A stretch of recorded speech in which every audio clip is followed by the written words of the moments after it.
நல்ல நாமம் உயர்த்தப்படுவதாக. எரேமியா 1:19. அவர்கள் உனக்கு விரோதமாக யுத்தம் பண்ணுவார்கள், ஆனாலும் உன்னை மேற்கொள்ள மாட்டார்கள்.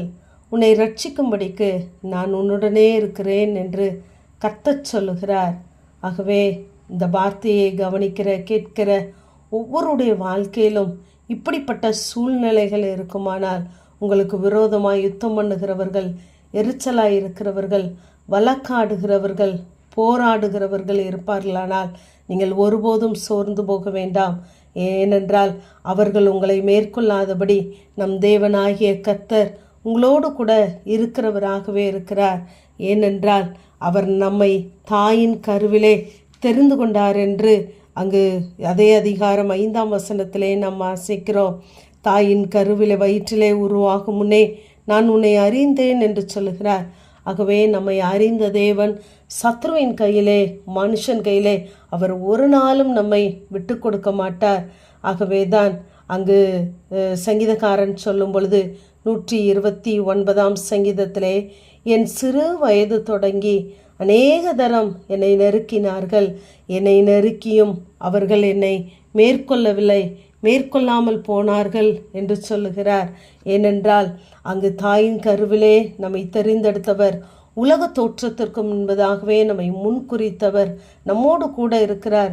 ஆகவே ஒரு நாளும் ஒரு காலம் சத்ரு நம்மை மேற்கொள்வதற்கு தேவன் நம்மை ஒப்பு கொடுக்க மாட்டார். 13 சங்கீதத்திலே, அவனை மேற்கொண்டேன் என்று என் பகைஞன் சொல்லாதபடிக்கும், நான் தள்ளாடுகிறதுனால் என் சத்துரு கலிகூறாதபடிக்கும் நான் உம்முடைய கிருபையின் மேல் நம்பிக்கையாயிருக்கிறேன் என்று சங்கீதக்காரன் சொல்லுகிறார். ஏனென்றால் நாம் கிருபையை பற்றி கொள்ள வேண்டும், கிருபையை குறித்து மேன்மை பாராட்ட வேண்டும். அப்பொழுது நமக்கு விரோதமாய் எழும்புகிற பகைஞர்கள் சத்துரு கலிகூறாதபடிக்கும் மேற்கொள்ளாதபடிக்கும் கர்த்தர் நம்மை பாதுகாக்கிறவராயிருக்கிறார். இந்த சங்கீதக்காரனை அங்கு சவுல் துரத்தி கொண்டே வருகிறான். அவனை எப்படியாகிலும் மேற்கொள்ள வேண்டும் என்று அங்கு சுவரோடு சுவராக குத்தி போட பார்க்கிறான். ஆனாலும் இந்த தாவீது தன்னை தப்புவித்து கொண்டான், தேவன் இருந்ததினாலே என்று சொல்லி நாம் பார்க்கிறோம். இந்த சவுலுக்கு என்ன கோபம் என்றால், அங்கு சவுலுக்கு 1000 கொடுக்கப்படுகிறது, தாவீதுக்கு 10,000 கொடுக்கப்படுகிறது. இதை கேள்விப்பட்டதிலிருந்து இந்த தாவீதின் மேலே சவுல் எரிச்சலாய் இருக்கிறான். அப்படிப்பட்ட சூழ்நிலையிலே இவனை பாரமாக நினைத்து எப்படியாகிலும் இவனை மேற்கொள்ள வேண்டும் என்று நினைக்கிறான். ஆனால் தேவன் அவனை கொண்டே அங்கு தாவீதை உயர்த்தினதை நாம் பார்க்கலாம். ஏனென்றால் அநேக நேரங்களிலே சத்ருக்கு முன்பதாக நமக்கு ஒரு பந்தியை ஆயத்தப்படுத்துகிற தேவன் சத்ருவை கொண்டே நமக்கான காரியத்தை செய்து முடிப்பார். அங்கு 26 அதிகாரம் 1 சாமுவேல் 25 சவுல் தாவீதை பார்த்து சொல்லுகிறார், என் குமாரனாகிய தாவீதே, நீ ஆசீர்வதிக்கப்பட்டவன், நீ பெரிய காரியங்களை செய்வாய், மென்மேலும் பலப்படுவாய் என்று தாவீதை பார்த்து சொல்லுகிறார். அப்படி தேவன் நம்முடைய சத்துருக்கள் வாயிலிருந்தே நம்மை அவர் உயர்த்த வைப்பார்.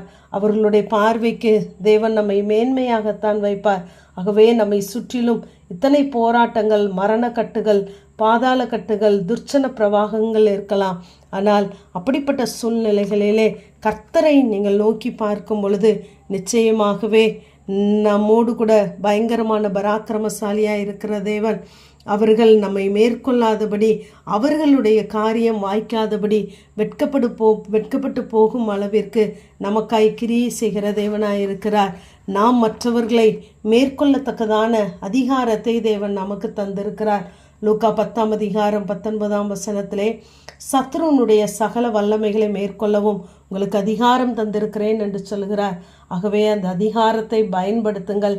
கர்த்தர் உங்களோடு கூட இருக்கிறார். ஆமேன். ஜபம். பிதாவாகிய தேவனே, குமாரனாகிய இயேசு கிறிஸ்துவின் நாமத்தின் மூலமாய் உடைய சன்னிதானத்திலே வருகிறேன்.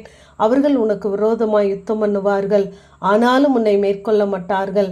நான் உன்னை ரட்சிக்கும்படிக்கு உன்னோடு கூட இருக்கிறேன் என்று சொன்ன கர்த்தர் எங்களோடு கூட பயங்கரமான பராக்கிரமசாலியாய் இருந்து ஆண்டவரே, இப்படி மேற்கொள்ள நினைக்கிறவர்கள் மத்தியிலே உடைய பிள்ளைகளை கர்த்தர் நீர் உயர்த்துவீராக.